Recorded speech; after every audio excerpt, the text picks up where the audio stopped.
Hey, what is up everyone? Today we got a pretty unique story. It's narrated by Frederick Surrey. Get cozy and watch till the end, guys. Close your eyes for a moment.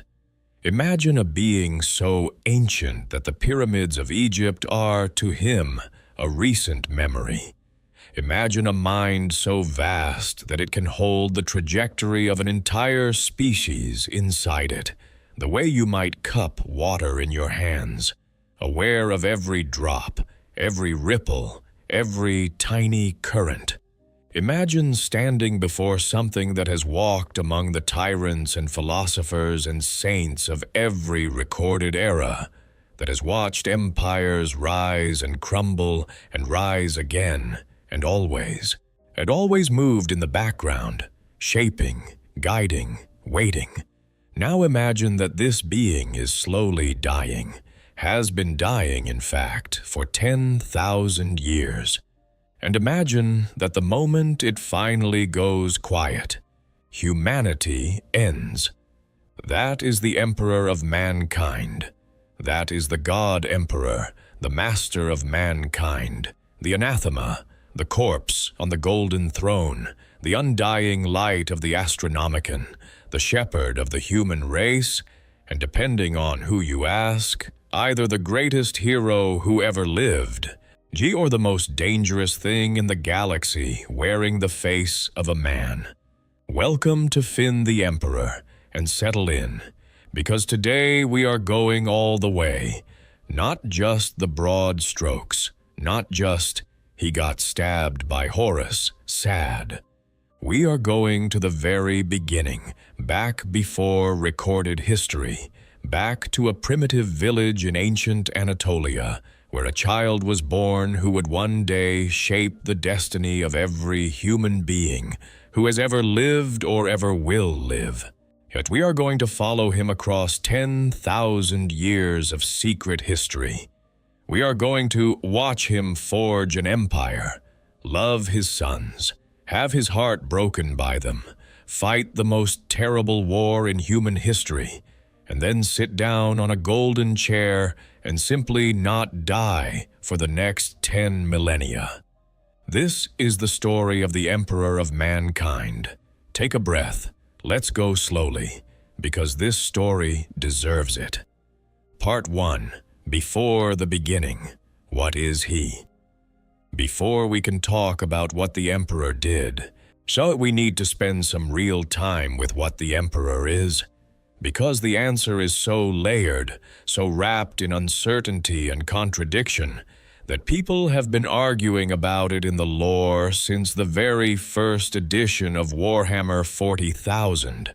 And that ambiguity is not a flaw in the storytelling. It is one of the most deliberate and beautiful things about him. The simplest answer is this: the Emperor is a human being. The most powerful human psychic, called a psyker in the 40K universe, who ever existed. He was born. He grew up. He had a father who was murdered by his uncle. He had thoughts and feelings and fears. He was, in some technical biological sense, a man. But he was also something else. The lore speaks of a class of rare humans known as perpetuals. These are individuals who possess an extraordinary gift, or perhaps a curse, depending on how you look at it. When a perpetual dies, their body regenerates, every wound heals, every cell that was destroyed rebuilds itself.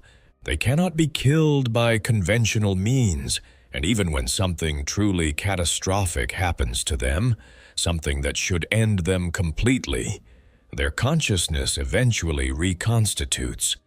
They come back. They always come back.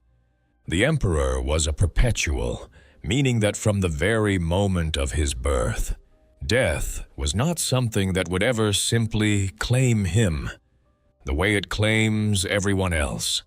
And then there is the question of his psychic power. The warp in the Warhammer 40,000 universe is the parallel dimension that underlies real space, a churning sea of raw psychic energy, shaped by the emotions and thoughts and dreams of every living, conscious being. It is beautiful in the way that a hurricane is beautiful, dangerous, immense, unknowable. Human psychers are people who can reach into the warp and draw on its power, but it is an incredibly dangerous thing to do. Because the warp is full of predatory entities, ancient hungers that evolved in response to the darkest parts of sentient life. A weak psyker reaches into the warp and finds something reaching back. A strong psyker can protect themselves, can impose their will on the Imperium and shape it rather than be shaped by it. The Emperor was not merely strong. The Emperor was, and remains, the most powerful human psyker who has ever existed in the entire 40,000-year span of recorded history. His psychic might was so vast that it transcended normal classification. He could read minds from across the galaxy. He could reach into the warp and change things there. He could shield entire populations from demonic intrusion simply by willing it. He could appear to thousands of people simultaneously in their dreams, project his consciousness across light years, and peer through the barrier between the material universe and the warp the way you might look through a window. But even that description, as staggering as it is, still undersells him. Because the Emperor's power was not just a strong version of what other psychers could do, it was qualitatively different. He saw the entire arc of human history and the probable shape of the future with a clarity that no other being possessed. He understood the warp and its creatures and its laws at a level that no amount of study could replicate. He carried within him, according to the lore, and the accumulated knowledge and experience of thousands of years of living, observing, and occasionally dying. So, who made him this way? Where did he come from? The most widely accepted account in the lore, sourced from some of the earliest Warhammer publications and referenced consistently since, though always treated as partially mythic, tells a remarkable story. In the ancient past of humanity, long before recorded history, before the first cities, before the first empires, human beings were guided through the spiritual world by shamans. These were men and women of extraordinary psychic sensitivity, people who could walk between the material world and the dream space of the warp, who served as guides and protectors for their communities against the unseen entities that roamed that other realm. For a long time, this worked. When a shaman died, their soul passed through the warp and accumulated power there, eventually reincarnating into a new shaman body. So carrying forward accumulated wisdom, it was a sustainable cycle. But then something began to go wrong. The warp was changing, darkening. The chaos gods, immense and terrible entities born from the collective psychic energy of living beings, were growing stronger. And they were hungry. When shamans died and sent their souls into the warp for reincarnation, those souls were increasingly being caught, devoured. The cycle was breaking down. The shamans could feel it happening. Each generation's memory a little more frayed, their connection to the wisdom of their ancestors growing more tenuous as the chaos entities consumed more and more of what was passing through. And so the shamans made a decision. A conclave of thousands of the most powerful shamans in the ancient world agreed to a mass sacrifice. Each one would poison themselves simultaneously, sending their souls flooding into the warp all at once. and in such overwhelming numbers that the chaos entities could not consume them all. And those souls, that torrent of accumulated psychic wisdom and power, would funnel into a single vessel, one consciousness, one body, the new man, a being who would carry all of that experience and all of that power into the world and serve as the eternal guardian of the human race. They did it. They died. And approximately 9 months later, in a small farming community in what is now Anatolia, the region of modern Turkey, on the banks of the Sakarya River, a child was born. A child with black hair and a gaze that adults found unsettling in ways they could not quite explain. A child who manifested psychic powers in his adolescence with a precision and control that should not have been possible.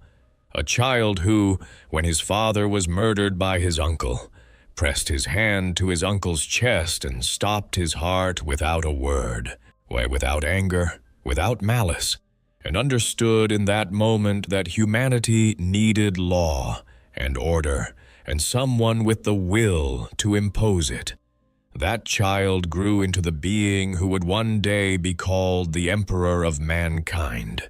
He was born into a world that was still proto-human, still finding its footing, but he carried within him the collective memory of thousands of lives, thousands of deaths, thousands of moments of spiritual insight and hard-won wisdom. Yet he had an advantage over everyone around him that was not just physical or psychic, it was temporal. He already understood things about human nature, about the warp, about the long game of civilization that no one else could possibly grasp because no one else had been paying attention for that long. And so he began to work. Part 2. The Ghost in History. 10,000 Years Among Mortals. This is the part of the Emperor's story that most lore videos rush through, and I think that is a mistake. Because what the Emperor did for the tens of thousands of years before he stepped into the light as the ruler of Terra is not just background noise. It reveals something essential about who he is and how he thinks. He stayed hidden for thousands and thousands of years across the entire span of what we know as human history. This immortal being of incalculable power walked among ordinary people. He took on different names, different faces, different identities. What he did not sweep in and conquer, he did not announce himself. He guided from the shadows, nudging history along in directions that he calculated would be beneficial to the long-term survival and development of humanity. He took roles that allowed him to influence without dominating: teacher, advisor, warrior, philosopher. The lore is deliberately coy about exactly which historical figures the Emperor might have been. There is a suggestion in some sources that he may have been Alexander the Great, and interestingly, the tale is told that Alexander wept at the river Hyphasis when he believed there were no more worlds to conquer, and it was shortly after this that the Emperor, in that identity, discovered the object that would eventually become the Golden Throne. Make of that what you will. It is possible that other great movers and shakers of ancient history were the Emperor in disguise: sages, warlords, artists, architects of civilization. He apparently took both male and female forms at different points. He moved through history the way a master craftsman moves through a workshop, always working, always shaping, never drawing attention to the work itself. What was he doing during all of this time? He was watching the warp. He was watching what human emotion and human belief was doing to it. He understood, in a way that no one else alive could have understood. That every time humanity made a decision, as a civilization, as a culture, as a species, that decision had consequences in the Immaterium. Every war, every faith, every act of hatred or kindness rippled through the warp and added to the building pressure of the entities that lived there. He could see the chaos gods growing stronger. He could see the trajectory of where humanity was headed if nothing changed. And he spent his long years in the shadows, doing what he could to nudge things in better directions, to promote reason over superstition, peace over endless conflict, stability over the chaos that fed the things in the dark. It is worth pausing on this for a moment, because it says something fascinating about the Emperor's character. He was not passive, but he was also not arrogant enough to believe that simply revealing himself and seizing control would have solved anything.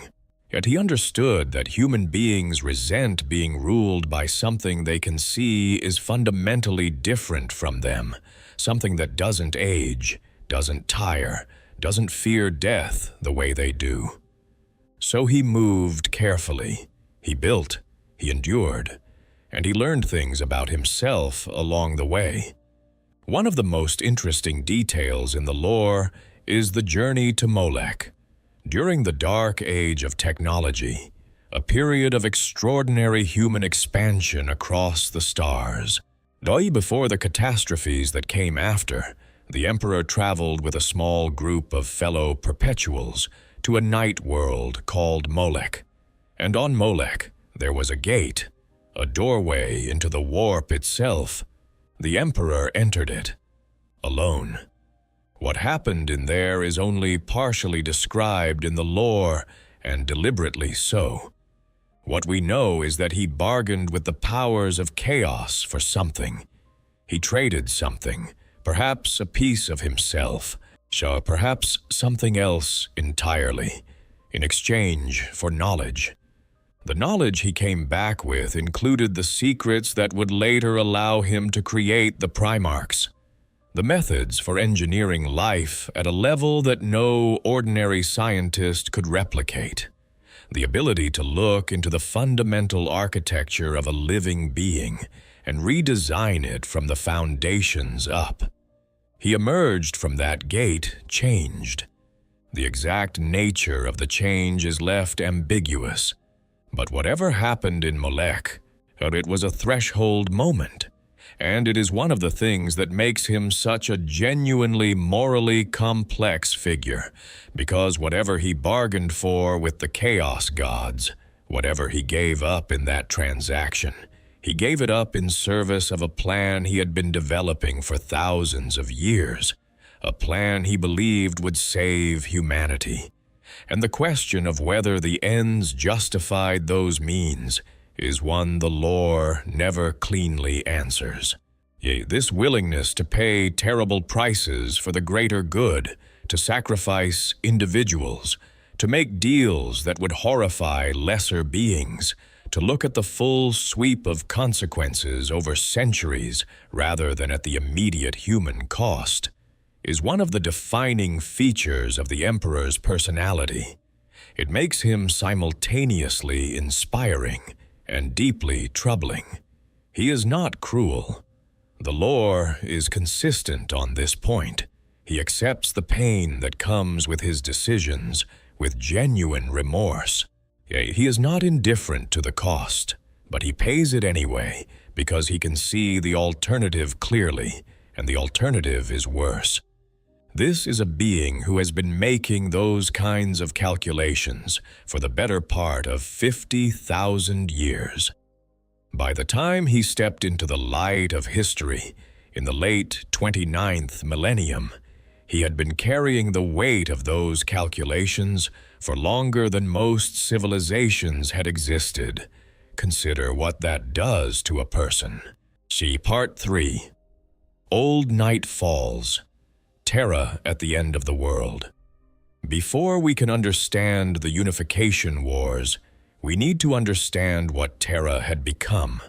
because the world that the Emperor emerged to conquer was not the vibrant, ambitious Earth of the age of technology.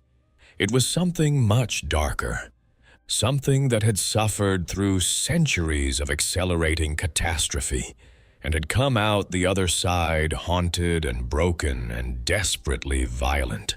At the age of strife, called Old Night in some of the older texts, was a period of catastrophic collapse for human civilization. The specific causes were multiple and overlapping. The spread of psychic mutation through the human population created what are sometimes called witch kings. Powerful but uncontrolled psychers who caused massive disruptions wherever they appeared, sometimes opening unintentional gates for warp entities to pour through. Artificial intelligences, the so-called men of iron, had rebelled against their creators in the centuries before, leaving behind the wreckage of a technology-dependent civilization that had lost the technology it depended on.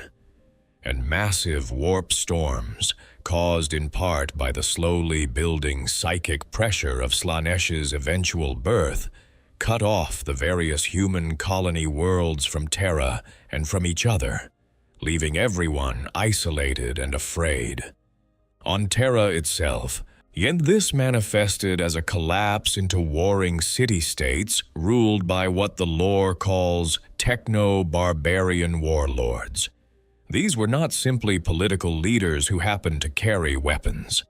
They were something grimmer, people who had seized control of whatever scraps of pre-existing technology they could find, or reverse-engineered, or stolen, and used that technological edge to enforce their rule over the people around them with absolute brutality.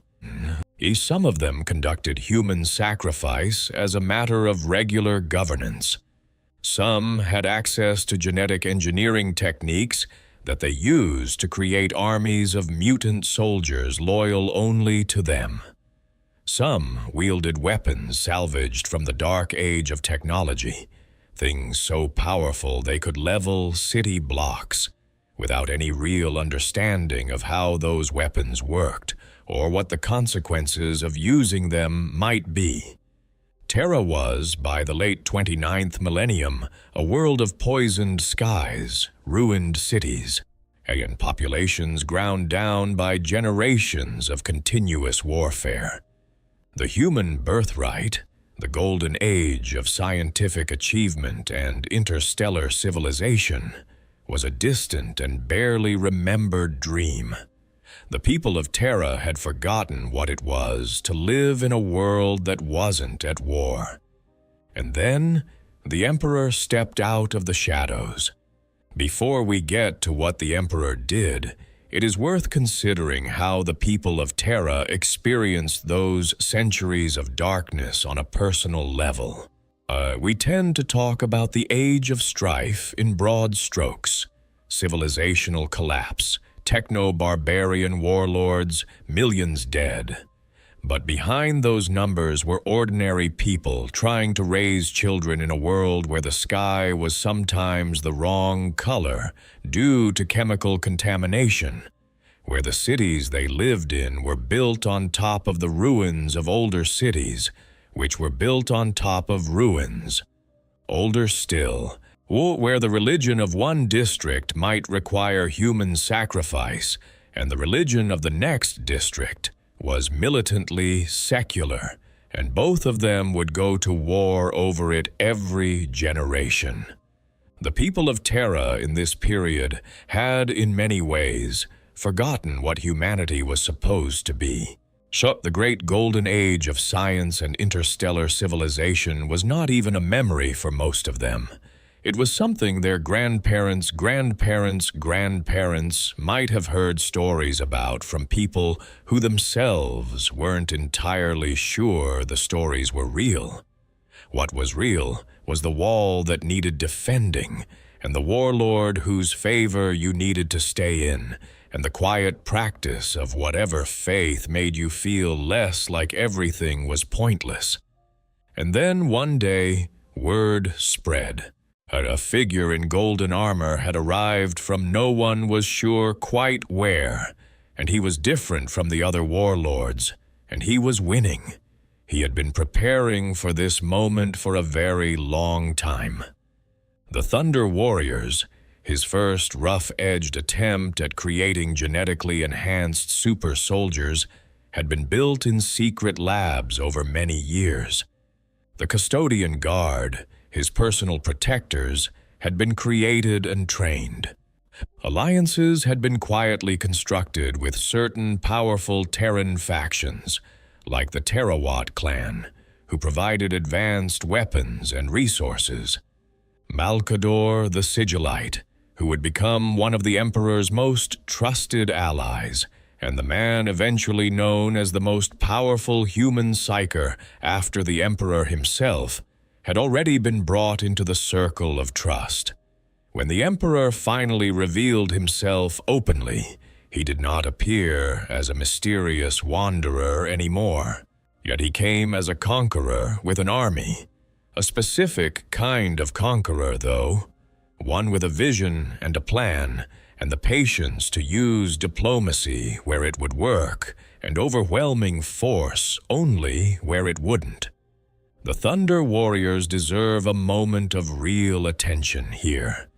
These were the predecessors of the Space Marines, but cruder, more powerful in some respects, faster and stronger even than the Astartes, who came later, but profoundly unstable. They were created from adult men rather than adolescent boys, and their genetic enhancements were done quickly rather than carefully, cutting corners that couldn't really afford to be cut. The result was warriors of staggering physical capability who burned bright and burned fast. Their psychologies were volatile, their bodies were degrading even as they fought. But they were exceptional tools for the specific task of conquering a planet in a relatively short period of time, and they could never be anything else. The unification wars themselves were a series of campaigns, some brutal and some surprisingly diplomatic, that stretched across Terra and its surrounding regions. The Albion nations, famous for their steam-driven proto-dreadnoughts and armored soldiers, she fought the Emperor's forces to a standstill in engagement after engagement before the Emperor did something unexpected. He called a ceasefire. He went to the Albion clan lords alone, unarmed, dressed in white and crimson rather than his golden armor, and he talked to them. He told them about his vision, not of conquest, but of unity, of humanity reaching for the stars together rather than tearing itself apart on its own ruined world. The Albions, she who had been fighting tyrants for generations and knew the difference between a tyrant and something else, accepted his terms. They became some of his most loyal supporters. Other factions required more convincing. The Molland Sen Confederacy practiced cannibalistic human sacrifice and had been quietly serving the Chaos Gods without really knowing it, a dark faith wearing the mask of tradition. They fell to a brutal Thunder Warriors campaign. At the Pan-Pacific Empire, under its warlord Narthan Doom, was a genuine test of imperial military might. The Ethnarchy, with its enslaved psyker weapons and technology salvaged from the Dark Age, cost the Emperor 20,000 Thunder Warriors in just the first attempt to break it, forcing a strategic retreat and a complete tactical overhaul before the second approach succeeded. The ancient realm of Ursh, led by the infamous Caligan, was another brutal campaign. And across all of these conflicts, the body count ran into the millions. Mountains cracked, continents were scarred. The Emperor accepted every one of those deaths as the price of saving the species, with remorse, the lore tells us, but with resolution. When the last warlord fell and Terra was finally fully unified under one banner for the first time in millennia, the Emperor set the tone for his governance in a way that was characteristic of him. Yet he immediately began to dismantle the religions and superstitions that had taken root during the Age of Strife. He enforced what he called the imperial truth, the principle that the universe was a knowable place that operated on discoverable laws, that there were no supernatural gods worthy of worship, a deliberate policy decision rooted in his deep understanding of how faith in the chaos gods actually empowered them, and that humanity's future lay in reason and science rather than prayer. While the last church on Terra, the Church of the Lightning Stone, was burned on his orders shortly before the Great Crusade began. Not because the Emperor was a casually cruel man, but because he understood with an intimacy that no one else shared exactly how dangerous faith in supernatural powers actually was. He had been to Molech. He had stood in the warp and felt the hunger of the things that lurked there. Yet he knew what a burning candle of human devotion looked like from the other side of the veil, and it was not a comfort. And then came the matter of the Thunder Warriors. The official history says they died heroically at the Battle of Mount Ararat, the final engagement of the Unification Wars. The last warrior raised the banner of lightning before dying of his wounds. Noble, fitting, a story worth telling. It was not true. The Thunder Warriors had not all died in battle, yet they had been systematically eliminated after the war ended, not by an enemy, but by the Adeptus Custodes on the Emperor's orders. The reason was straightforward, if brutal. The Thunder Warriors were genetically unstable. Their bodies were already failing. Their psychologies were deteriorating into unpredictable violence. They could not be trusted in a peacetime Imperium, and there was no way to stabilize them. The technology that had created them was too primitive for that. So they were the right tool for a specific job, and that job was done. So they were removed. Some survived, scattered into hiding, hunted in the years that followed. One of them, Arik Taranis, who had stood at Mount Ararat and raised that famous banner, survived for a very long time, carrying the knowledge of what had really happened. He is one of the most poignant figures in the background lore, a man who fought faithfully for a cause. He who was then eliminated for the crime of having become inconvenient, and who, nonetheless, seems to have understood why, even if he could never quite forgive it. The Emperor never seemed to lose sleep over decisions like this. Or perhaps it is more accurate to say that he had long since learned not to let himself. Part 4. Building the Future. Primarchs, Plans, and the Imperial Truth. There is a critical period between the completion of the Unification Wars and the beginning of the Great Crusade that often gets glossed over, and it is one of the most interesting periods in the entire Emperor's story, because it is the period when he built, in deliberate and sometimes extraordinary detail, everything that the Imperium of man would rest upon. The first thing he built was an alliance with the Mechanicum of Mars. Mars, at this time, she was not under Terran control. The Red Planet had its own civilization, its own government, its own faith, the cult Mechanicus, a techno-religious order that worshipped what they called the Omnissiah, the machine god. They were extraordinary engineers. They had retained more technological knowledge from the dark age of technology than anyone else in the Sol system, and they had built upon that knowledge in their own way over the centuries. They were also heavily armed and deeply independent, and attempting to conquer them would have been catastrophic even for the Emperor's armies. So instead of fighting them, he talked to them. He offered an alliance.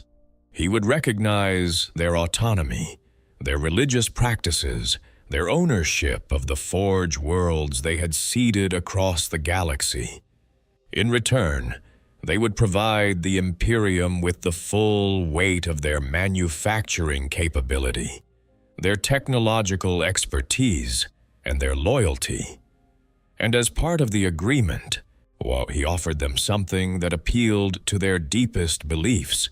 He allowed them to identify him as the Omnissiah, the living embodiment of the machine god. He would later refuse to be called a god by anyone. But with the Mechanicum, he was pragmatic enough to let the interpretation stand.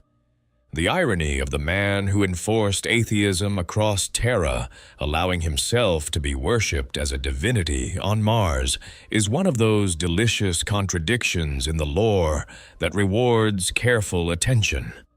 It suggests that the Emperor's principles, as deeply held as they were always in service of the larger goal. The Mechanicum's faith in the machine god was not feeding the chaos gods the way human religious devotion did. Their worship was too mechanistic, too focused on the material rather than the spiritual. So he let it continue, because the alternative was a war he couldn't afford.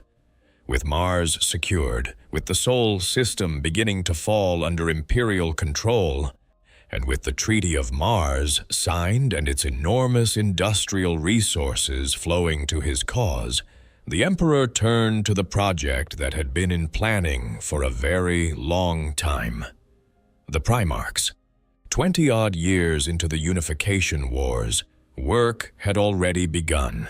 And in secret laboratories built deep beneath the Himalayan mountain range, the most defensible natural terrain on Earth, the Emperor and the scientists of his biotechnical division undertook what might be the single most audacious act of genetic engineering ever attempted. They were not creating soldiers in the conventional sense. They were creating something much more ambitious. 20 superhuman beings who would each embody a specific constellation of the Emperor's own qualities, taken from his genetic code and amplified and refined into distinct and powerful configurations. Each Primarch was designed to be a general, a diplomat, a conqueror, a builder, depending on which aspects of the Emperor's own nature had been selected and emphasized in their genome. One would inherit his tactical brilliance and indomitable will. Another would receive his scholarly depth and curiosity. A third would embody his capacity for inspiring loyalty, for binding people to a cause through sheer force of personality. And so on, across all 20, a spectrum of human potential elevated to superhuman levels and specialized for the role of leading humanity's reconquest of the galaxy. They were, in many ways, intended to be the Emperor's greatest achievement, his sons. Not just militarily, but emotionally. He had watched humanity for 50,000 years. He had never, in all that time, had children in any meaningful sense. The Primarchs were the closest thing to family he had ever allowed himself. And then, the Chaos Gods took them. Exactly how it happened depends on which account you read, and the lore is deliberately ambiguous here, which is fitting for an event that the Chaos Gods would certainly prefer to be mysterious. What is agreed upon is that while the Primarchs were still in their gestation capsules, still in the early stages of development, the ruinous powers somehow reached into the Emperor's laboratories and snatched them away. All 20 of them were pulled into the warp and scattered across the galaxy, deposited on distant worlds like seeds thrown by a careless hand.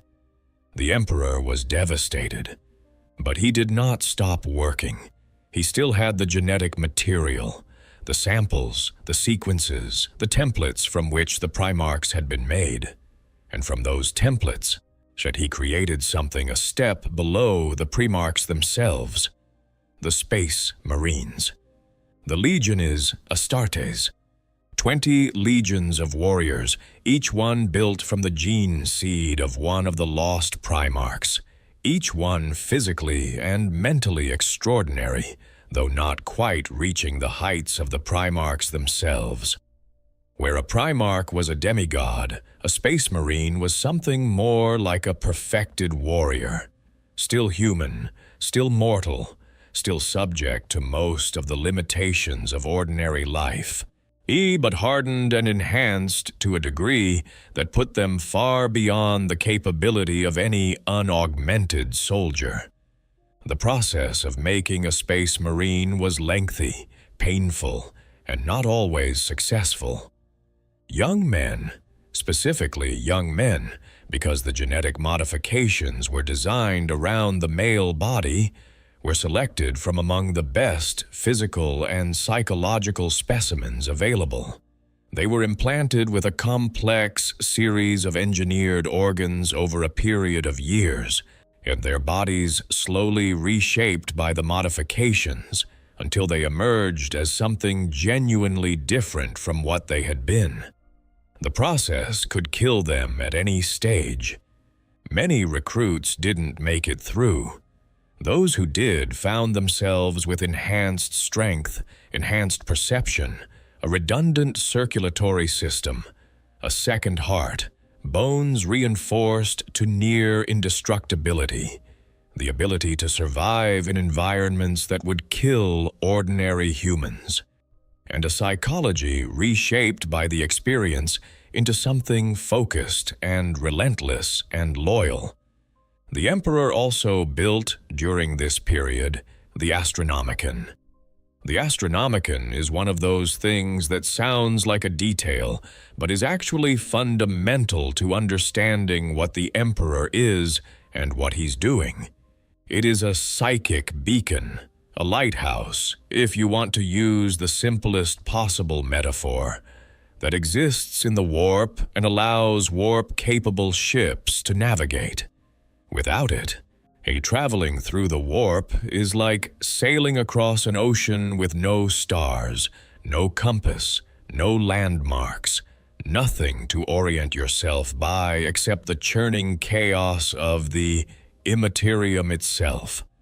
With it, a specialized human navigator known as a navigator can find their bearing and travel relatively safely across vast distances.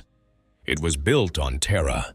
It was powered initially by the Emperor's own psychic might, and it was the single piece of infrastructure that made a truly galaxy-spanning Imperium physically possible. Think about that.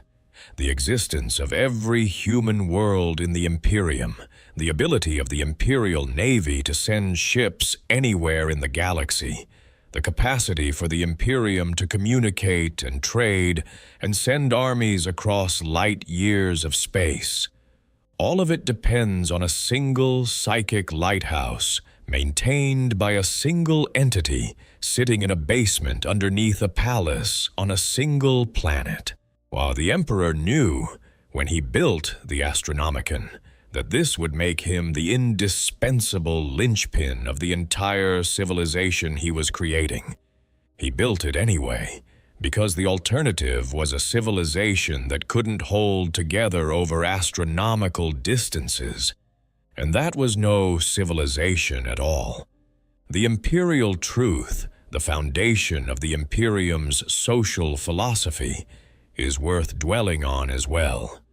Because it was not simply atheism, though atheism was part of it. It was a worldview, a committed rationalism that held that the universe was governed by physical laws, that those laws could be understood through observation and experiment, and that the superstitions and faiths that had guided human culture for millennia were not just wrong, but actively dangerous. The emperor had very specific reasons for believing the last part.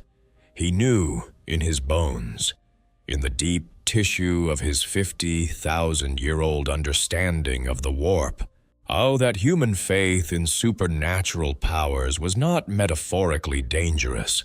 It was literally, materially, causally dangerous. Every prayer offered to a divine being, every act of worship, every candle lit to a god, all of it fed something in the warp. And the emperor was very aware of what those things were. He wanted to starve them, and the way to starve them was to take their food away. No more faith, no more worship. A galaxy of rational, scientific, yet secular human beings who understood the universe through reason and built their civilization on evidence rather than revelation. It was, in some ways, a noble vision. It was also, in some ways, deeply hubristic. The assumption that you can redesign the spiritual architecture of an entire species by decree. And it was precisely this hubristic dimension of the imperial truth that would eventually become one of the contributing factors to the most catastrophic event in human history. So, Part 5, The Great Crusade, 2 Centuries of Glory. The Great Crusade began in earnest around 798 of the 30th millennium, and it lasted for approximately 200 years. In those 2 centuries, humanity went from a single unified planet and a handful of nearby territories to a galaxy-spanning empire that encompassed hundreds of thousands of worlds. It was, by any measure, the most extraordinary military and political achievement in the history of the species. Here, the emperor led the early campaigns personally, and this is worth emphasizing, because there is a tendency to imagine the emperor as a distant, almost abstract figure, a god sitting on a throne, directing events through intermediaries. In the Great Crusade, he was nothing of the sort. He marched at the head of his armies, he boarded enemy ships, he stood on the fields of battle in his golden armor, the most terrifying and inspiring figure imaginable, a being whose mere presence turned the tide of engagements. He fought alongside his Astartes legions, and when his Primarchs were finally discovered and returned to their legions, he fought alongside them too. The reunions with the Primarchs are among the most emotionally resonant chapters in the entire lore. Each Primarch had been scattered to a different world, had grown up in a different environment, had developed differently as a result. Like some had been raised by loving adoptive families and built themselves into beloved leaders. Some had grown up in hellish conditions and been forged by suffering into something hard and cold. Some had been worshipped as gods. Some had been hunted as monsters. Each one came to their father with a unique history, a unique psychology, and a unique set of expectations. The first to be found was Horus Lupercal, who had grown up on the mining world of Chthoniya, had barely a handful of light years from Terra. The records of exactly how the young Horus was found are unclear, as they are for most of the Primarchs, but what is consistent is that the Emperor recognized his favorite son immediately, and Horus recognized his father. They fought together at the very forefront of the early Great Crusade, father and son, carving a path through darkness together. And the Emperor loved Horus with a depth that he rarely showed to anyone. He called him the best of his sons, trusted him above all others. Other reunions were more complex. Leman Russ of the Space Wolves was found on a frozen world called Fenris, had grown up among warriors who told stories of gods and monsters, and came to his father full of primal energy and the kind of blunt, joyful violence that made him both beloved and occasionally exhausting. Yerobute Gilliman had built an entire civilization on Macragge before the Emperor found him, had essentially created a miniature Imperium of his own, a rationally governed, well-ordered state that reflected the kind of humanity the Emperor was trying to build, and came to his father as a peer rather than a supplicant. Sanguinius, the golden-winged angel of the Blood Angels, was found on the death world of Baal, where he had become a living saint to his people before his father arrived.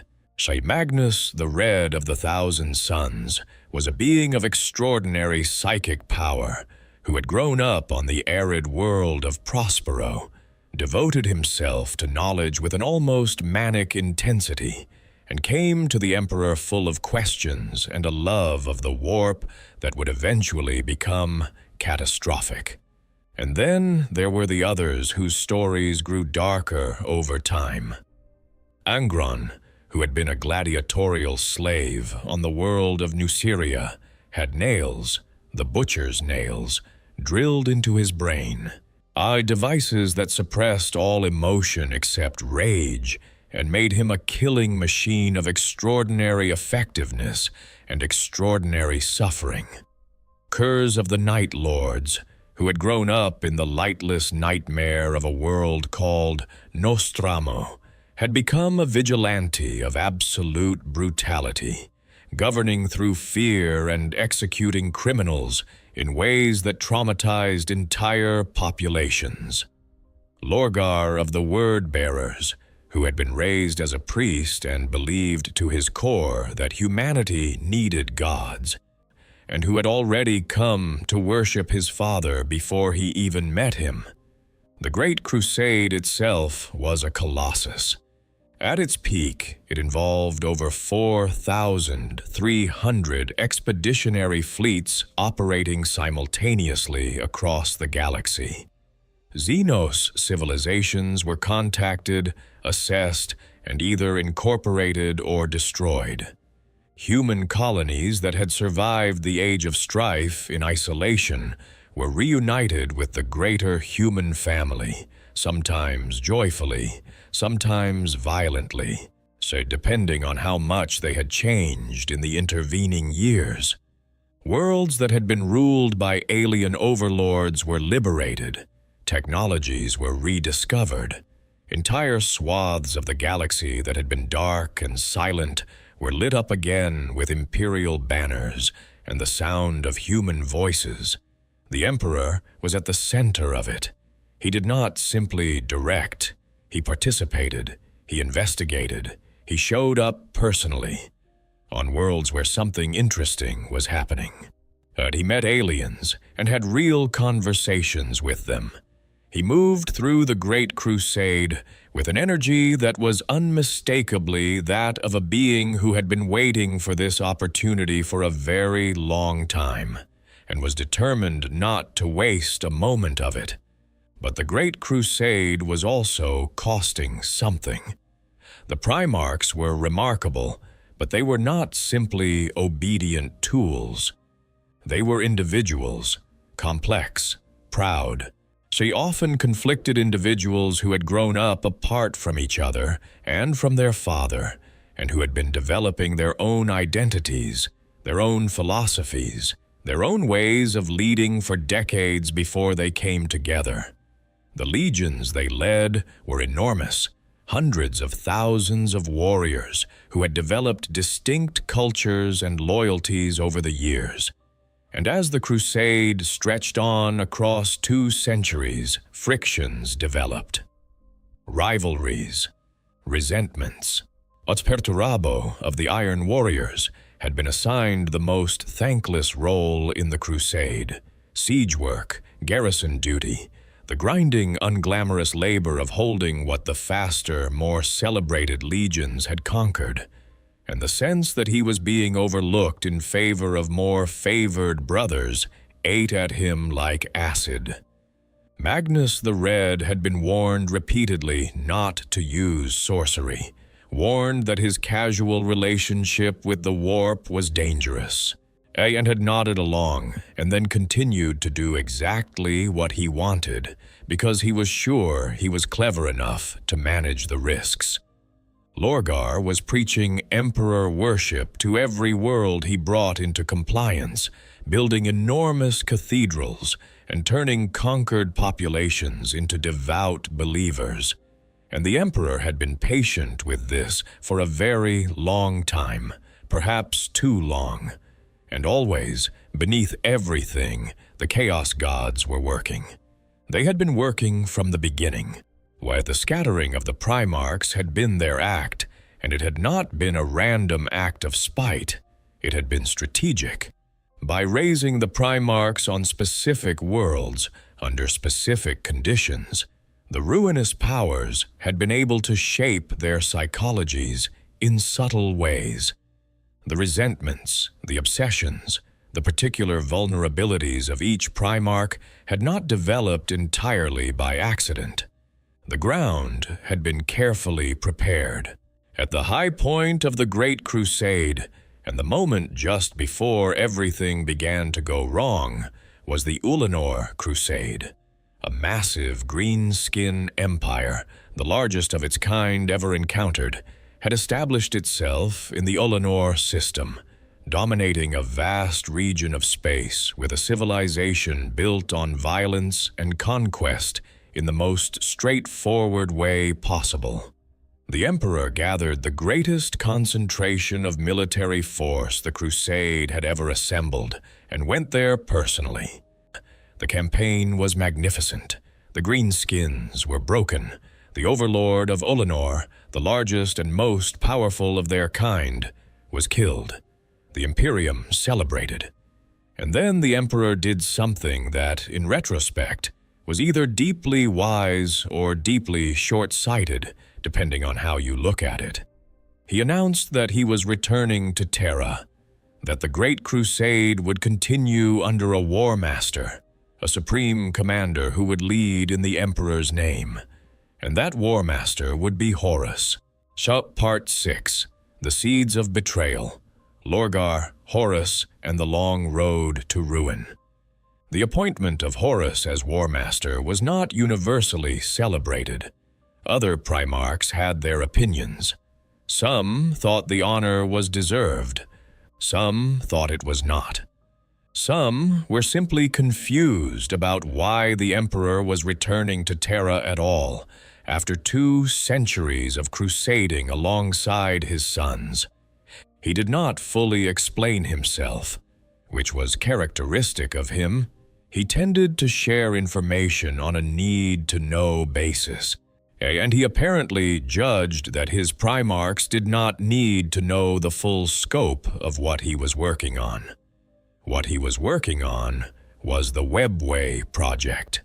The Eldar, the ancient and extraordinarily advanced alien civilization that had preceded humanity as the galaxy's dominant species, possessed something called the Webway, an artificial network of tunnels running through the space between real space and the warp, on connecting distant points in the galaxy instantly without requiring ships to actually enter the warp itself.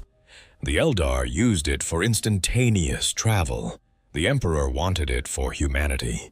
More specifically, he wanted to crack open a doorway from Terra into the Webway and build a human extension of the network, an expansion of the Webway's reach that would connect Terra to the rest of the Imperium without the need for warp travel at all. If he succeeded, well, the consequences would have been immense. Warp travel was dangerous.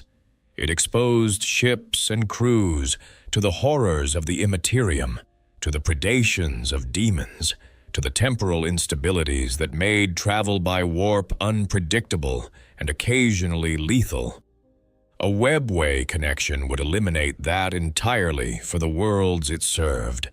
And beyond the practical benefits, a webway network would also, over time, reduce humanity's dependency on the warp, reduce the number of human minds regularly touching the immaterium, reduce the psychic footprint of the species in the space where the chaos gods lived.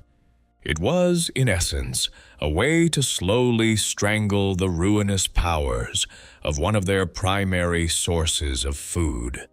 To accomplish this, the Emperor needed to be on Terra, seated in a device called the Golden Throne, projecting his psychic power through it to maintain and expand the human sections of the webway.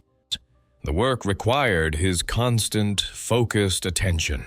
He could not do it from a battlefield. He also could not tell most people what he was doing, for reasons that were both practical and political. The navigators, the psychic families who specialized in warp travel and whose services the Imperium depended on absolutely, would have seen the Webway project as an existential threat to their entire way of life. They had leverage to use against it if they learned about it. Yeah, the Mechanicum had their own complex politics around anything touching the warp, and there were elements within the Imperium who would have used the knowledge of the project to undermine it for their own reasons. So the Emperor worked in secret, even from most of his sons. Consider for a moment what the Webway project would have meant if it had succeeded. The warp, that churning sea of psychic horror, yea, full of demons and chaos entities, and the accumulated nightmare of every living mind in the galaxy, would have been made largely irrelevant to imperial commerce and travel. Instead of every ship that crossed between stars having to push through the immaterium and risk all the terrors that lived there, those ships could have stepped into the webway and moved through a protected corridor that kept the warp at arm's length. The demonic incursions that plagued imperial shipping lanes would have dwindled. The navigators would have remained useful in a reduced capacity for outlying regions, but the core of the Imperium would have been sewn together by threads of instantaneous, safe, reliable travel. Beyond the practical, there was the strategic dimension. Every human ship that entered the warp fed it a little, through the psychic disturbance of its passage, through the fear and suffering of anyone aboard who was sensitive to the immaterium's currents. Thousands of ships crossing the warp every day across a galaxy-spanning civilization was a constant low-level offering to the chaos gods, a drumbeat of nourishment they could draw on. Remove that, replace it with webway travel. And slowly, over generations, the psychic footprint of humanity in the warp would shrink. The chaos gods would grow a little weaker. The things in the dark would find their hold on the material universe a little less firm. This is what was at stake in the Emperor's Webway project. This is what was lost when the Horus heresy swept it away. This secrecy, this habit of keeping his own counsel, of not explaining himself even to the people closest to him, is arguably one of the great tragedies of the Emperor's story. Not because the secrecy was wrong, necessarily, but because its consequences were catastrophic. The Primarchs showed denied explanations, filled in the gaps with their own interpretations, and some of those interpretations were dark. Back to Lorgar and the Word-Bearers. Lorgar Aurelian was, of all the Primarchs, the most genuinely religious. Not in a performative way, not as a political tool, but with a sincere, deep, yearning faith that humanity needed gods to worship. He had grown up on Colchis, raised in a religious order, had been shaped by that upbringing into a creature of profound spiritual need. When he finally met his father, this golden, awe-inspiring, seemingly omnipotent figure, he immediately concluded that he had found his God. He devoted his entire legion to spreading that faith. He built cathedrals. He wrote scripture. He converted worlds not at the point of a sword, but through the power of his voice and his conviction. The emperor tolerated this for much longer than he probably should have. Then, approximately a century into the Great Crusade, he ran out of patience, and he dispatched the Ultramarines to the word-bearer's showcase world of Kur, a city called Monarchia that Lorgar had built as a perfect monument to his faith, an entire city of temples and devotion, and he had it burned to the ground. And then he came himself with Malcador, and he forced the entire Word-Bearer's legion to kneel in the ashes. He told Lorgar that they were the only legion to have failed in his purpose, that their devotion was unacceptable, that this could never happen again. Lorgar was shattered, and then, on the advice of two senior members of his legion who had already secretly been corrupted by chaos, his first captain Cor Farron and his first chaplain Erebus, he did something that would change the fate of the galaxy. He went looking for gods that were actually worth worshipping. The pilgrimage of Lorgar took him to the Eye of Terror, the great permanent warp rift near the Cadian Gate, and there the Chaos gods spoke to him. Clearly, unmistakably, they were real. They were present. And they wanted Lorgar's worship desperately, because a Primarch devoted to chaos was worth more than millions of ordinary believers. Lorgar returned from the Eye of Terror a changed being. He had been given a mission and the tools to carry it out, and for the next 40 years he worked in secret, preparing a conspiracy so large and so patient that by the time anyone realized what was happening, it was already too late to stop. The mechanism of Horus's corruption is one of the most carefully constructed seductions in all of fiction. The Chaos gods did not simply appear to Horus and say, "Betray your father."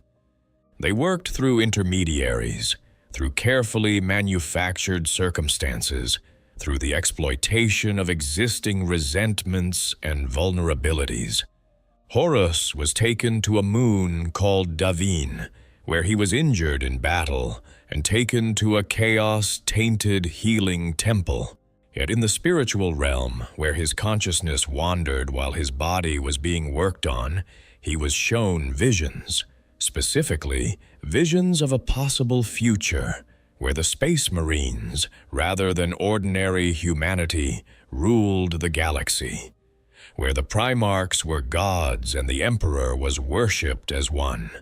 And then those visions were twisted by the whispers of the ruinous powers until they showed the Emperor as the tyrant who would prevent that future. He who intended to discard the Primarchs, just as he had discarded the Thunder Warriors.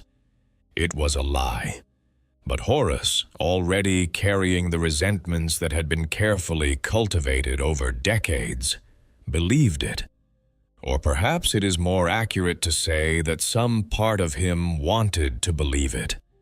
When Horus returned to consciousness, he was changed. Not immediately recognizable as changed. The corruption was subtle at first, seeping in slowly, shifting his thinking gradually, rather than remaking him overnight. But over the months that followed, the change deepened.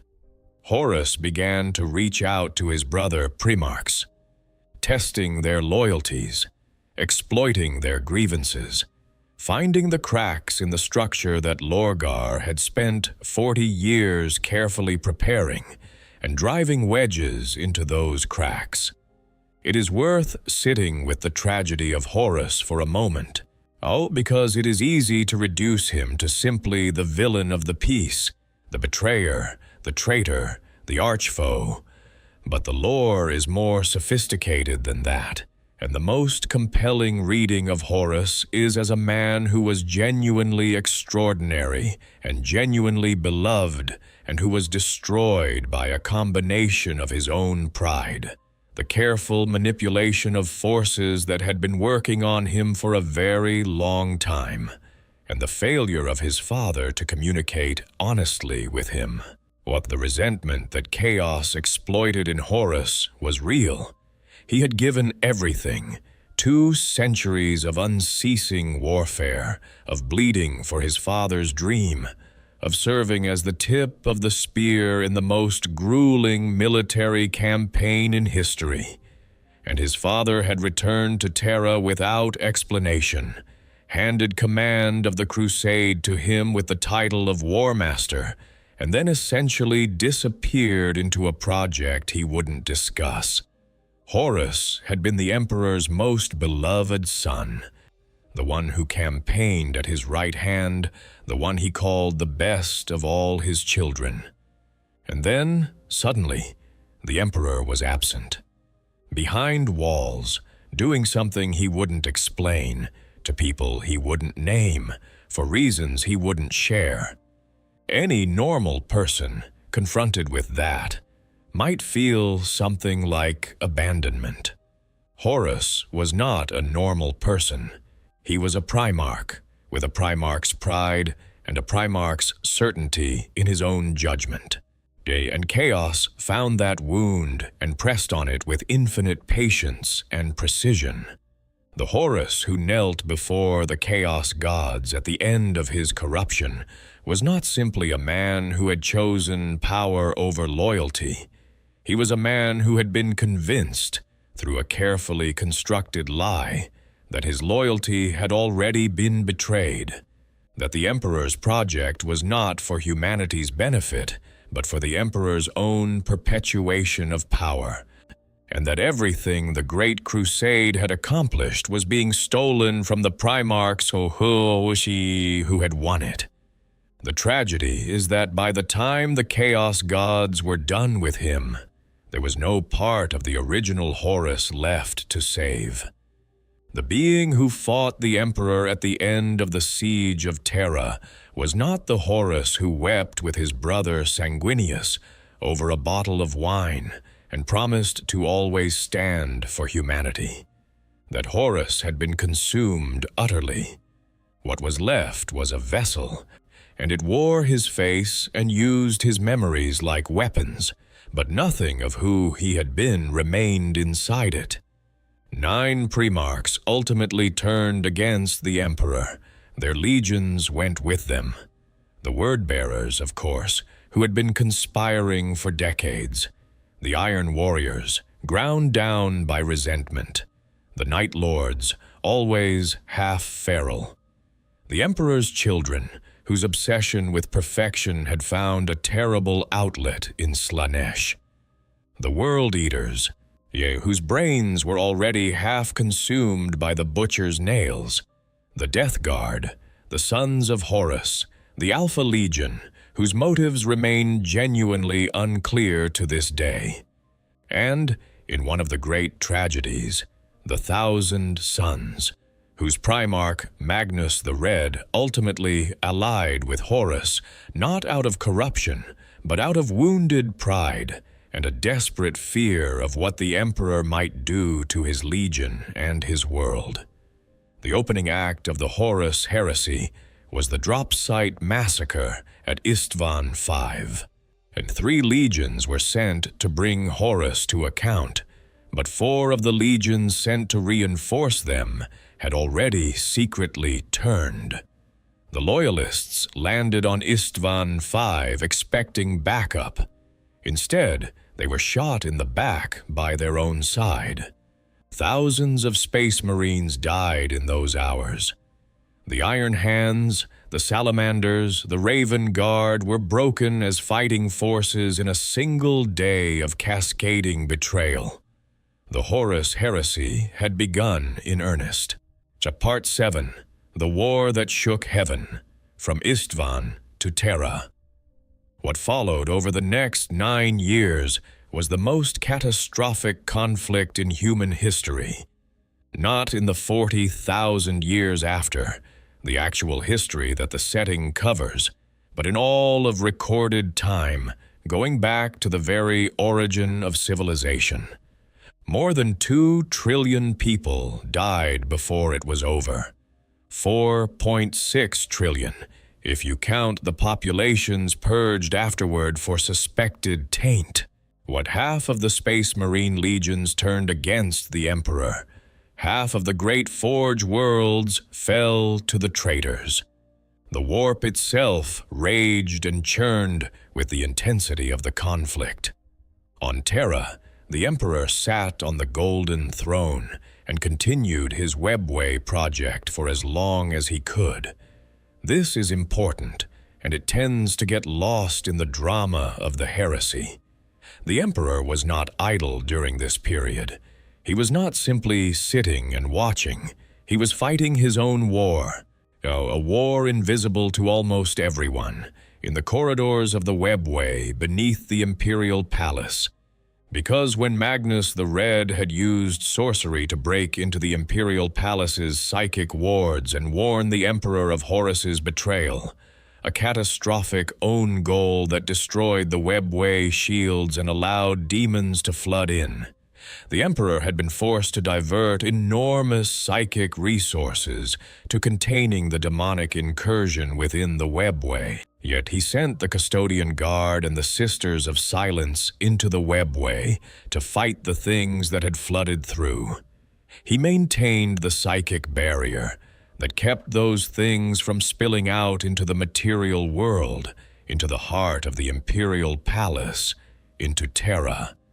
He did all of this while also continuing to direct the Astronomicon, while also soul-binding the astropaths who kept the Imperium's communications functioning, while also receiving reports from the theaters of war and providing what guidance he could. And then Horus and his forces entered the Sol system. Rogal Dorn, Primarch of the Imperial Fists, had been preparing Terra's defenses. He was perhaps the greatest defensive military mind in the galaxy. His forte was fortifications, the science of walls and choke points and layered defenses, and he had turned the Imperial Palace into the most formidable fortress in human history. Every wall was reinforced, and every gate was a kill zone. Every approach was covered by overlapping fields of fire. The civilian population of Terra was organized, armed, and prepared. It was not enough. The traitors vastly outnumbered the defenders. The siege of Terra lasted for months. The traitor forces battered against the walls in waves. The damage to the city was apocalyptic. Entire districts burned. Millions died in the bombardment alone before a single ground soldier reached the walls. So Primarch Angron of the World Eaters ascended to demonhood during the siege and led his forces in a rampage of destruction that pushed the defenders to the breaking point. The walls began to fall.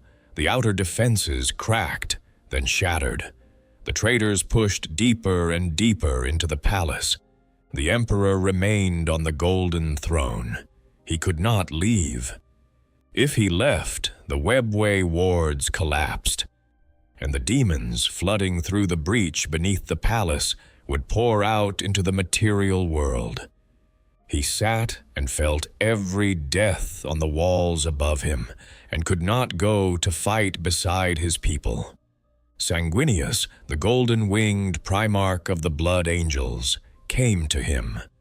Sanguinius was, by the estimation of many of his brothers and of the Emperor himself, perhaps the most beloved of the Primarchs, a being of extraordinary beauty and equally extraordinary martial skill, whose nature contained a deep seam of genuine goodness alongside the ferocity of a warrior.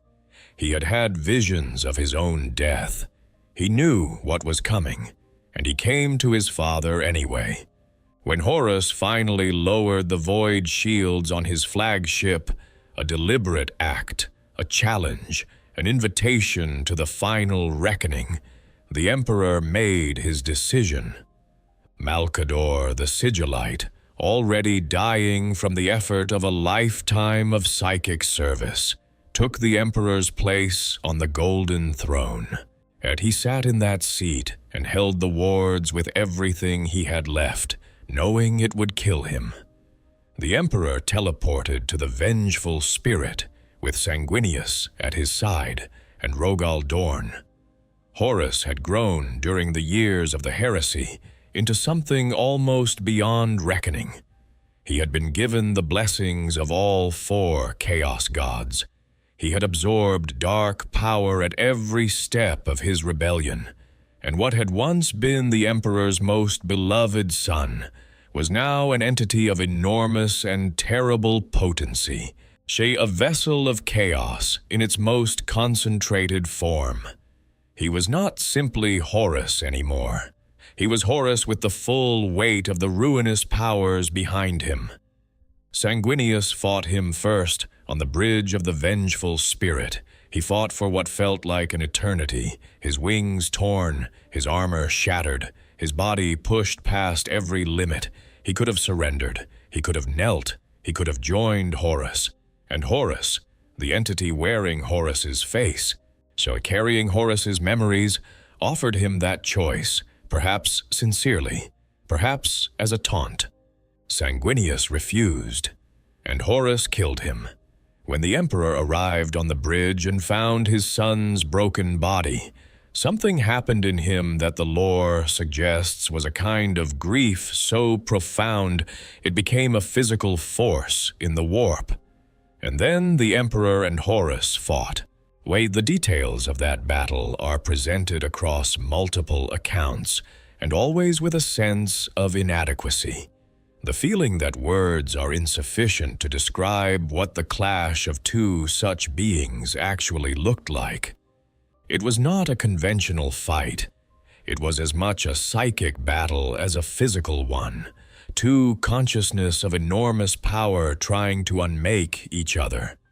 The Emperor was fighting to kill, but he was also fighting with a depth of sorrow, because Horus was his son, and somewhere inside the chaos-saturated wreckage that Horus had become, the Emperor could still feel the man he had loved.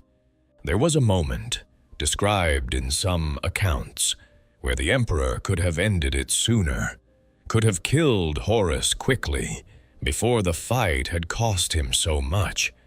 But he held back, perhaps because he was still searching in that ruined consciousness for some remnant of the Horus he had known, for some window through which he might reach his son. There was nothing left to reach. Whatever Horus had been consumed entirely by chaos.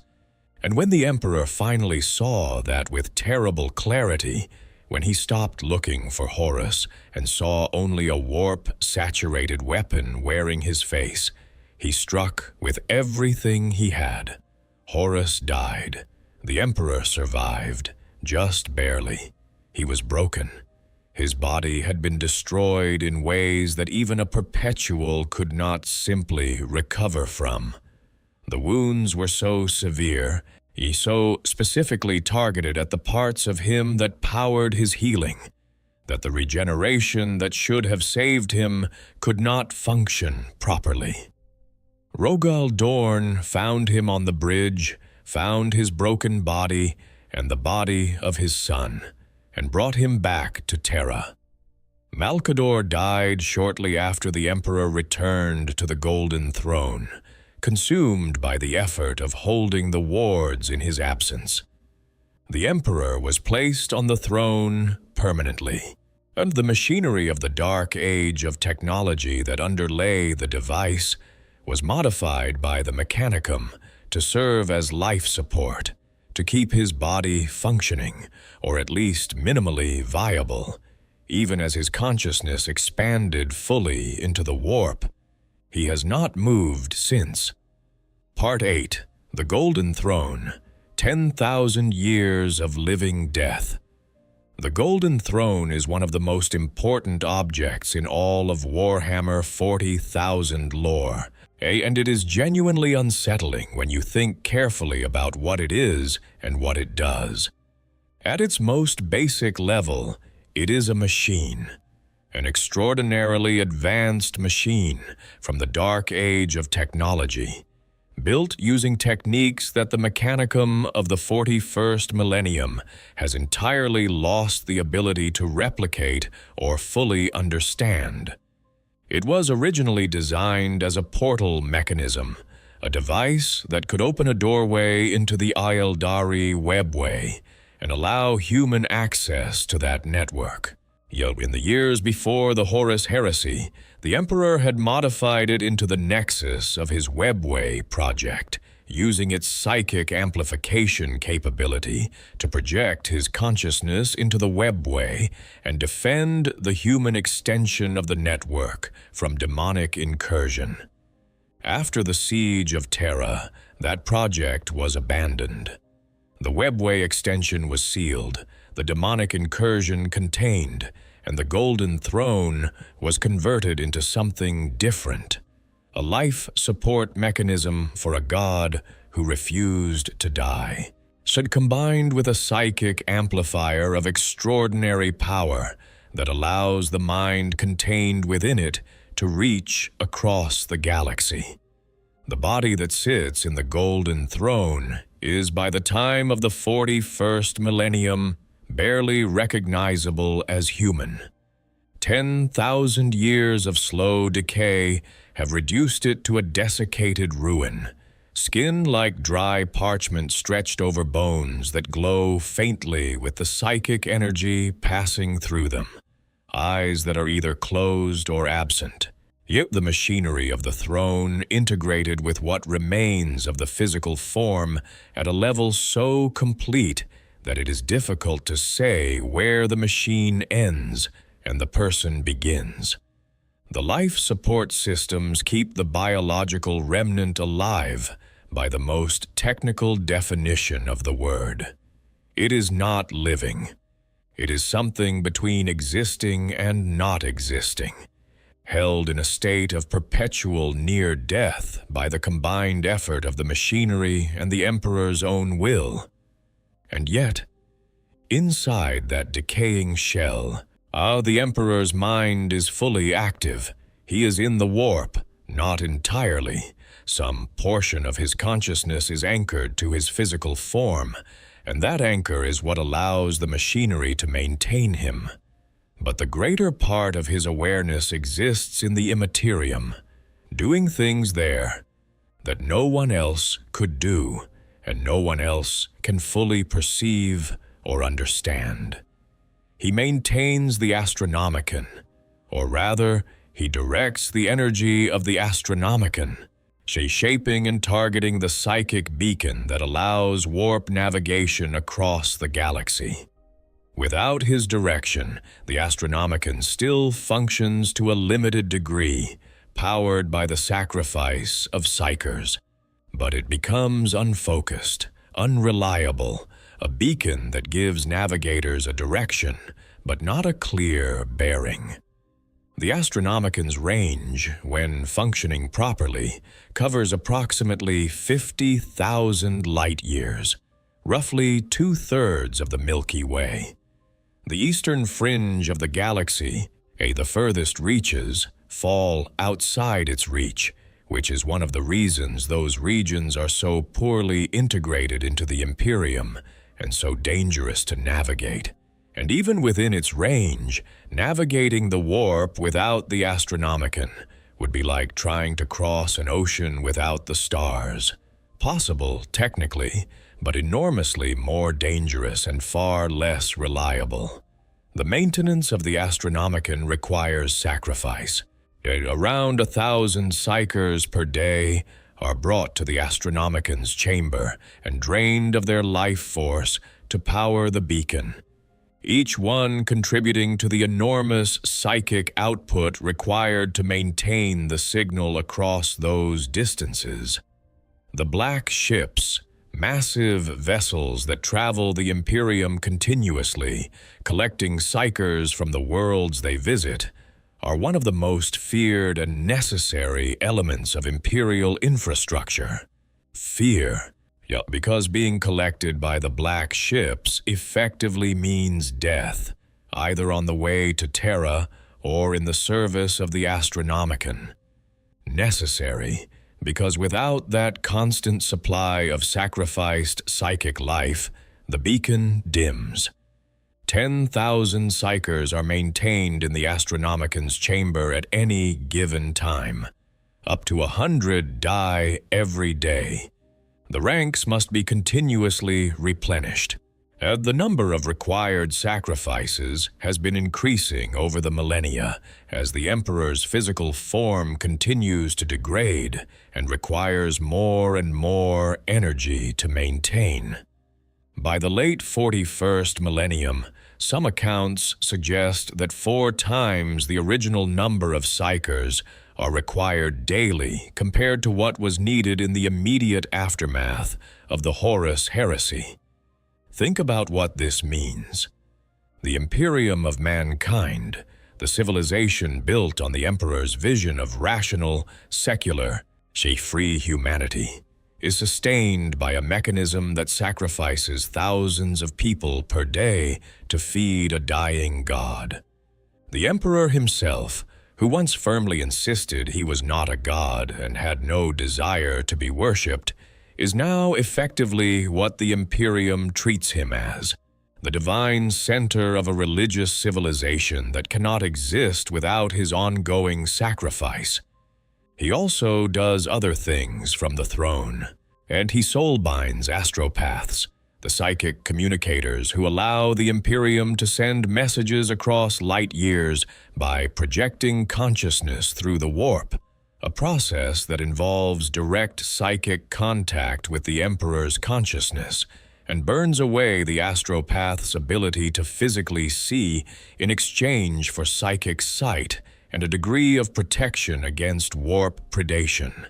He battles entities in the warp that would otherwise breach into the material universe. Yet he maintains the psychic wards around Terra that prevent demonic incursions. He reads the psychic currents of the galaxy and occasionally reaches out to specific individuals. A dream here, a vision there, a sense of guidance at a critical moment, in ways that are subtle enough that the recipient can never be quite sure whether it was the Emperor or just their own subconscious. And he influences events through the Emperor's tarot. And this is a divination system, a set of psychically reactive cards that, when read by a sufficiently sensitive psyker, can provide genuine glimpses of probability and future direction. It is one of the tools through which the Emperor continues to guide the Imperium despite his physical incapacity.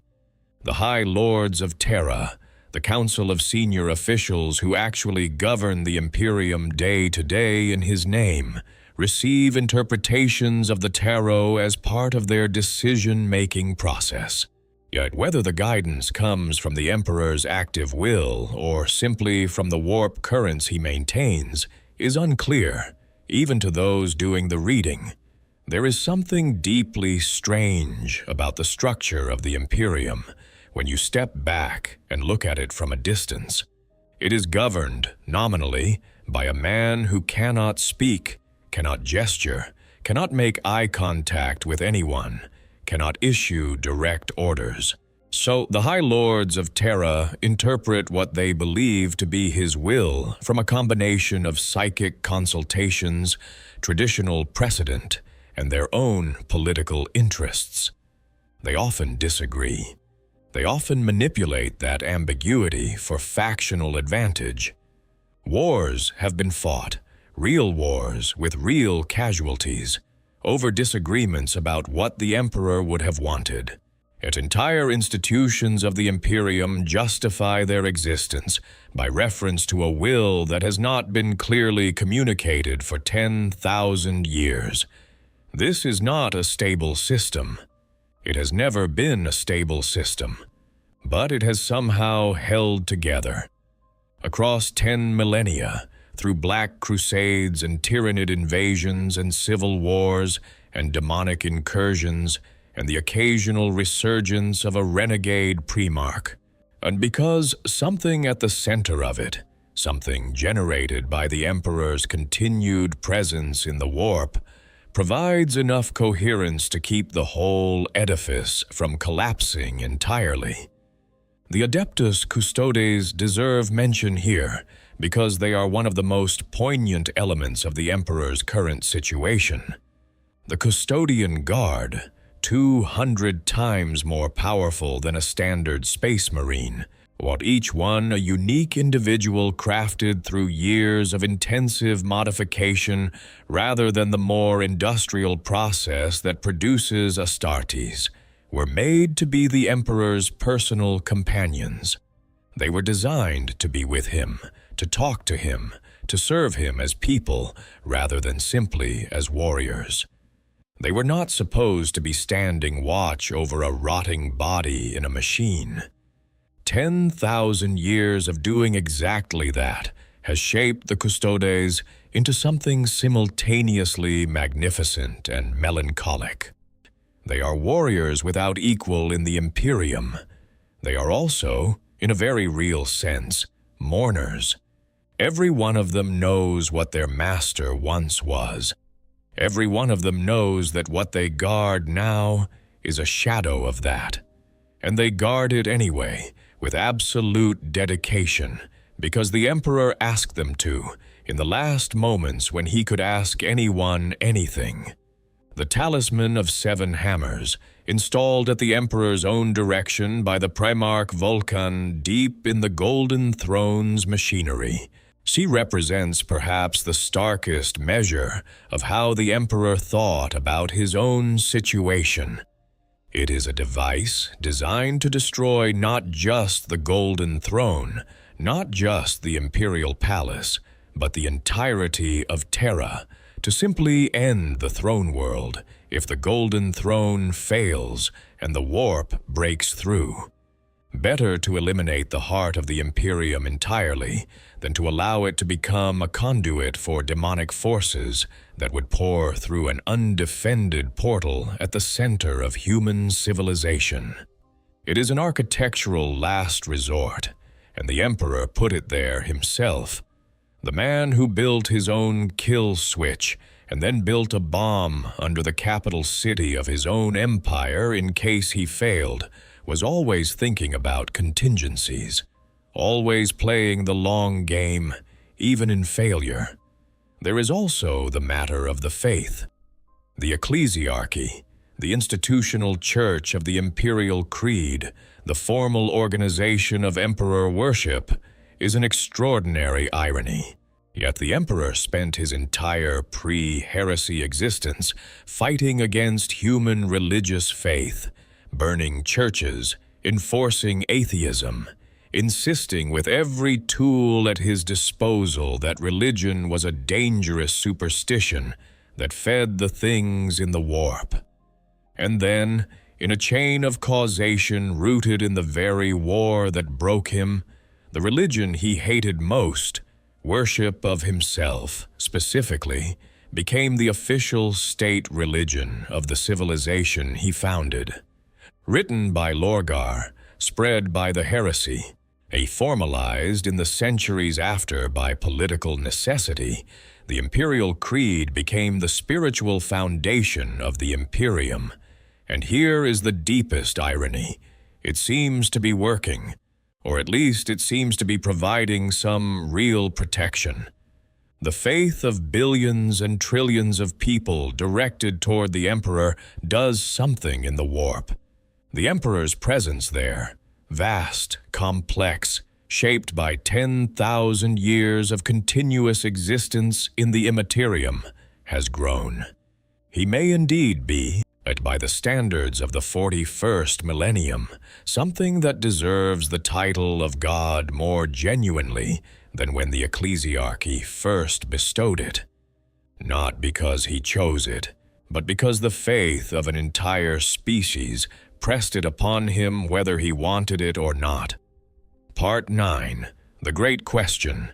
Man, God, or something new? Entirely? Perhaps the most fascinating debate in all of Warhammer 40,000 lore, and it is genuinely a debate, a one that the setting itself never resolves, is whether the Emperor of mankind is actually a god. This sounds like a simple theological question, but in the 40K universe, it is also a practical one. Because the Chaos Gods are demonstrably real, demonstrably powerful, demonstrably capable of affecting the material universe in measurable ways. They exist because the collective psychic emotional life of sentient beings created them in the warp over millions of years. They are, in a very literal sense, the personification of extremes of emotion. Khorne embodies rage and martial passion. Tzeentch embodies change and obsessive scheming. Nurgle embodies decay and despair, and paradoxically the comfort that comes from surrendering to those things. Slaanesh embodies desire and excess in all their forms. They are real because enough beings believed in the principles they represent, and that belief crystallized in the warp into something with agency and will. By that same logic, an entity who has received the devoted worship of hundreds of trillions of beings across 10,000 years, whose legend and image permeate every corner of the Imperium's culture, who has already demonstrated psychic power that rivals the Chaos Gods at their strongest. Such an entity might, over time, become something that legitimately deserves the classification of God. Not a metaphysical claim, a practical, empirical one. The Emperor's own position on this, when he was capable of clearly stating one, was that he was not a god and did not want to be treated as one. He told Lorgar this explicitly. He built the imperial truth explicitly to prevent humanity from feeding the Chaos Gods with religious devotion. He said, clearly and on record, "I am not a god. Rather than enslaving humanity, I want to free it from ignorance and superstition." But did he believe that by the time of the 41st millennium, by the time Robute Guilliman, what returned from the brink of death by Eldar intervention, came to stand before the Golden Throne and communed with his father, the Primarch was deeply disturbed by what he felt from the Emperor. He felt the Emperor had lost all pretense of humanity. He felt something cold, something vast, something that regarded him as an interesting object rather than a beloved son. Not warm, not personal. Something that had, over 10,000 years of existing primarily in the warp, yet become more aligned with what the warp is than with what a human being is. Or perhaps that perception says as much about Guilliman's own frame of reference as it does about the Emperor's nature. Being observed by an entity whose consciousness spans galaxies might feel cold and remote, regardless of whether that entity still loves you. What the Emperor apparently told Guilliman during their communication, though neither Guilliman nor the Custodes captain, who was also present, could clearly remember the specifics afterward, was that Guilliman was both a tool and his son, and his last hope for saving humanity, which suggests that whatever the Emperor has become, some part of it is still oriented toward the project it began 50,000 years ago on a riverbank in Anatolia, still caring, still working toward the same goal. Yet the Terminus Decree is worth discussing here because it reveals something important about the Emperor's self-understanding, even in his current state. The Grey Knights, the secret chapter of Space Marines specifically devoted to fighting demonic entities, possess a document known as the Terminus Decree. The Emperor himself created it and placed it in their keeping. The decree specifies that if the Emperor ever returns to life, in a form that has been corrupted by chaos, the Grey Knights are commanded to end him. He built his own kill switch. He issued an order against himself to be enacted by beings who were created to serve him, just in case he ever became what he spent his entire existence fighting against. That act, that Terminus Decree, might be the most human thing the Emperor ever did. It is an act of self-aware humility from a being who has almost no peer in the galaxy. It says, "I know what I stand for. I know what would mean I had failed. And if that failure comes, I do not want even my own continuation to be allowed to compromise the cause." The Star Child theory adds another layer to this. In the older lore, and in threads that the more recent Horus Heresy novels have been carefully reweaving into the current canon, the Emperor, in the course of slaying Horus, made a sacrifice of his own. He cast out his compassion, the emotional warmth, the love, the tenderness that had been part of him, the qualities that had allowed him to grieve for his sons, to love them even as he led them. He set aside in order to strike with the full force of what he was, without anything holding him back. That compassion did not disappear. According to the theory, it exists as a separate entity in the warp, something called the Star Child, or the Numen, but a fragment of the Emperor's soul that retained his humanity, while his body on the throne retains only his will and power. And that Star Child, that fragment, might one day be the seed of a rebirth, not the Emperor's return to his current form. That seems increasingly unlikely, as the Golden Throne begins to fail after 10,000 years of continuous operation. But something new, some new form of what he was, carrying forward the essential core of what he has always been, the Guardian, the Shepherd, the being who decided 50,000 years ago that he would spend his existence trying to make sure humanity survived and thrived and reached its potential. Whether that rebirth is possible, whether it is coming, whether it would be a salvation or simply a new catastrophe, the lore leaves this magnificently unresolved. And that is correct, because the Emperor's story is not a story that has ended. It is a story that is still being told. In every battle fought in his name, yet in every prayer whispered by a dying soldier, in every candle lit against the dark. Part 10, Legacy, What the Emperor Made and What He Became. Let us come back to the most human parts of this story. A boy was born long ago in a mud brick village by a river. His father was murdered. He felt the wrong of it, and he knew that the world needed law.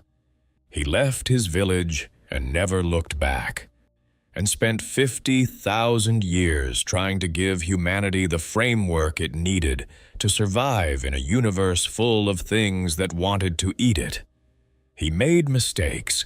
He was not infallible, whatever the imperial creed might claim. He trusted Horus too completely and explained himself too little. He burned churches and broke faiths and built an empire on the bones of those who refused to accept his vision. He created the Thunder Warriors and then killed them when they became inconvenient. Yet he created the Primarchs and then, whether deliberately or not, failed to give them the guidance they needed to avoid the traps that had been laid for them. He was too certain, sometimes, of his own ability to foresee and manage consequences. He was, beneath the psychic power and the millennia of experience, still capable of the very human error of believing that knowing the right answer means you can simply implement it without resistance. And then there is the devastating irony at the heart of his story. He dedicated his existence to preventing humanity from worshiping supernatural powers, because he knew such worship fed the chaos gods. He built the imperial truth on that foundation. He burned the last church on Terra.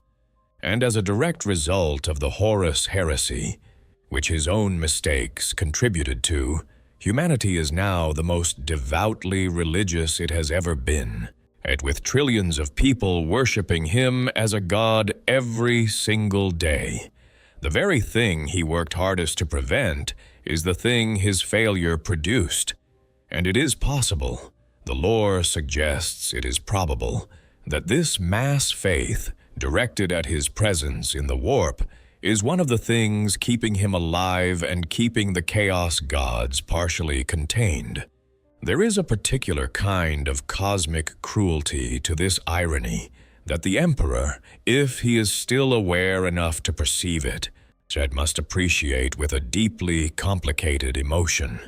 The author of the imperial truth, the grand secular vision, became the god at the center of the most intense religious devotion humanity has ever directed at any single figure.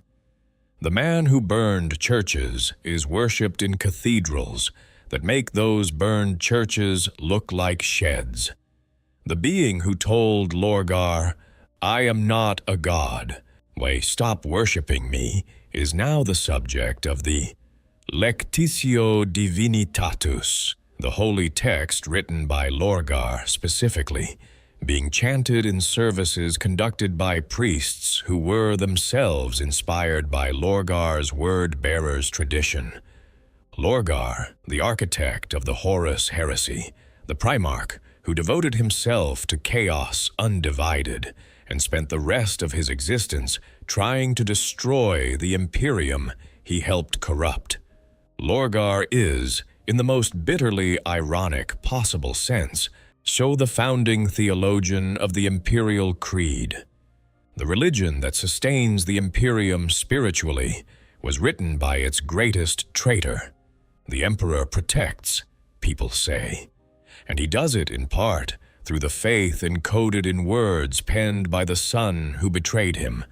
If there is a mind behind the golden throne capable of appreciating irony, those thoughts must be among the most complex it has. The Imperium is not what he planned.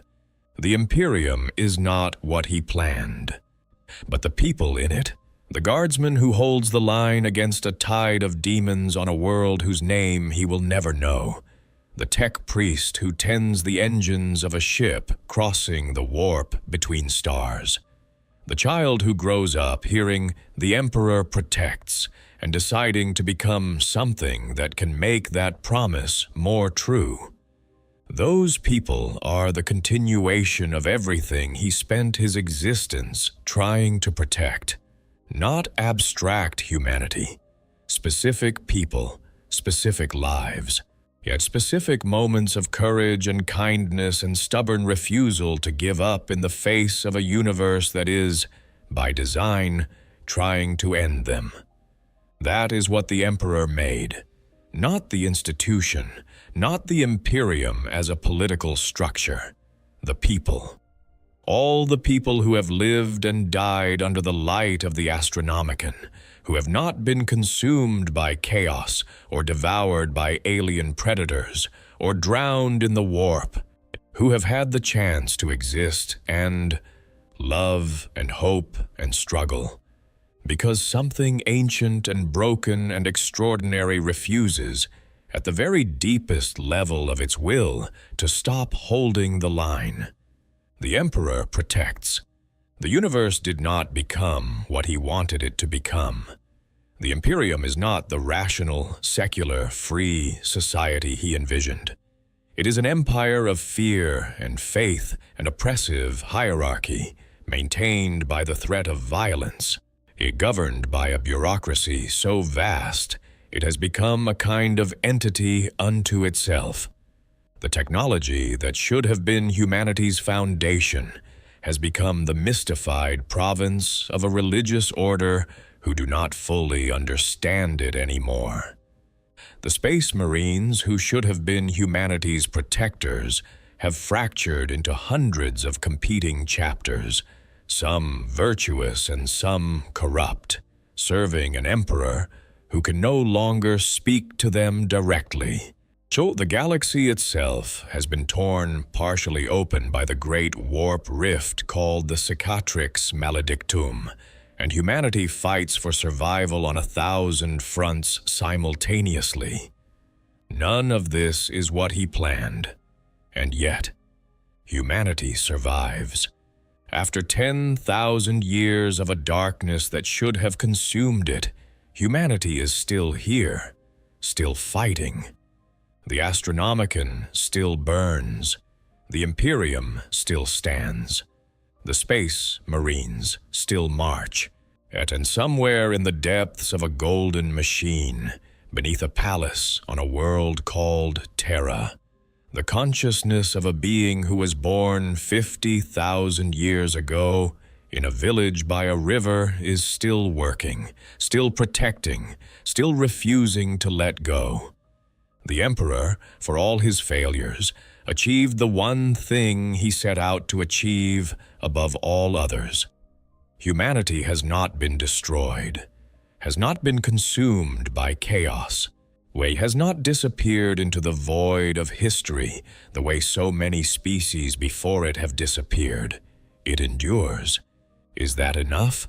Is 10,000 years of dying, of watching the dream corrode into something he would barely recognize, of being unable to speak or move or guide with anything approaching the directness he once had? Is that a victory, or is it a tragedy? The answer is probably both. The most honest answer the lore gives us is that it is both simultaneously, and that the two cannot be separated, because the victory was purchased with the tragedy, and the tragedy was the cost of the victory. The Emperor protects. That is what the people of the Imperium say, whispered over dying soldiers and burning cities, over the bodies of children killed by chaos warbands and the wreckage of ships lost in the warp. It is said as a prayer and a plea and a statement of faith, and sometimes as a bitter joke, because the Emperor's protection clearly has limits, and those limits are painfully visible in the state of the galaxy. But it is also, in some strange way, true. Not in the sense that the ecclesiarchy means when it says it, not as a guarantee of personal safety, not as divine intervention on behalf of the individual. True in a larger sense. The Emperor is present in the warp in ways that meaningfully constrain what the chaos gods can do. His existence on the Golden Throne provides something, some psychic counterweight, some anchor of human identity and will in the immaterium, that the universe would be meaningfully worse without. The things in the dark are being held back, not stopped, not defeated, but held. And that holding has allowed humanity to survive another day, another year, another millennium. For 50,000 years, through every form he has taken, and every sacrifice he has made, and every price he has paid, one thing has remained constant. The Emperor has never stopped trying to protect the human race. That is his legacy. That is what he is. That is why, despite everything, despite the horror of the Imperium he inadvertently created, despite the wars fought in his name by people who would appall him, despite the irony of being worshipped as the god he never wanted to be, there is something genuinely compelling about him, something that resonates, because he is, at the deepest level, a story about someone who decided to spend his existence in service of something larger than himself, who paid every price that service demanded, without complaint, without looking for an exit. Who is paying it still? In the grim darkness of the far future, where there is only war, the Emperor remains, broken, diminished, barely alive by any reasonable definition of the term, but present, watchful, enduring. And as long as he endures, the light of the Astronomicon burns in the warp, and humanity has one more day to find its way. The Emperor protects.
I hope you guys enjoyed the story. Make sure to hit the subscribe, like, share button, whatever you want.